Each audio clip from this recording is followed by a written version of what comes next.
इनके लबे रंगी की निछावर थी कि जिसने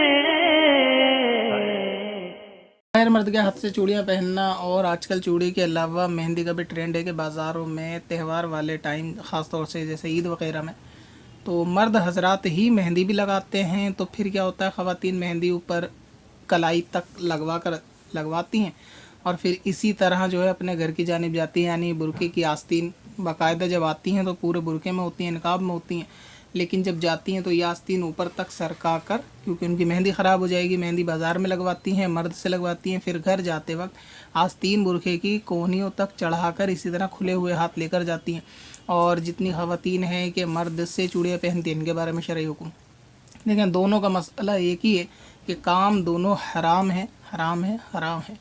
आला हज़रत इमाम अहले सुन्नत से फतावा रज़विया शरीफ के अंदर चूड़ी पहनने के ताल्लुक़ से सवाल हुआ तो फरमाया कि मर्द के हाथ में हाथ देना हराम है और मर्द को हाथ दिखाना ये भी हराम है।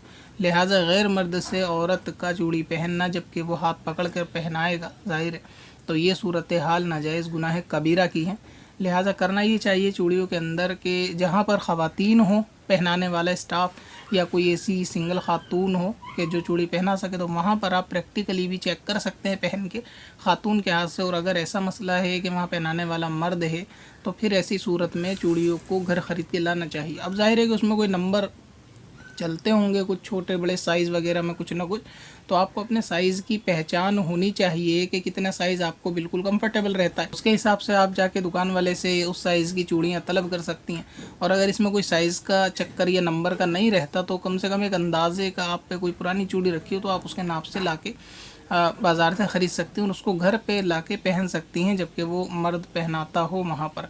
तो इसी तरह जो मर्द यानी चूड़ी वाले पहनाते हैं उनका भी ये फ़ेल जो है वो हराम है कि उन पर भी वाजिब है कि ये काम वो ना करें। यानी अगर कोई ख़ातून आए चूड़ी पहनने के लिए, अगर वो प्रैक्टिकली पहनने की बात करें, आप उनके हाथ में डब्बा दे दें और कह दें कि आप इसको खुद पहन सकती हैं और पहनने के बाद चेक करवा लें, लेकिन वहाँ पहनाना उनको भी जायज़ नहीं है। अगर कस्टमर कहता हो कि हमें पहना, उसके बावजूद भी इसका पहनाया ये नहीं जाएगा तो चूड़ी वाला भी गुनाहगार होता है अगर वो औरत को अपने हाथ से चूड़ी पहनाएगा।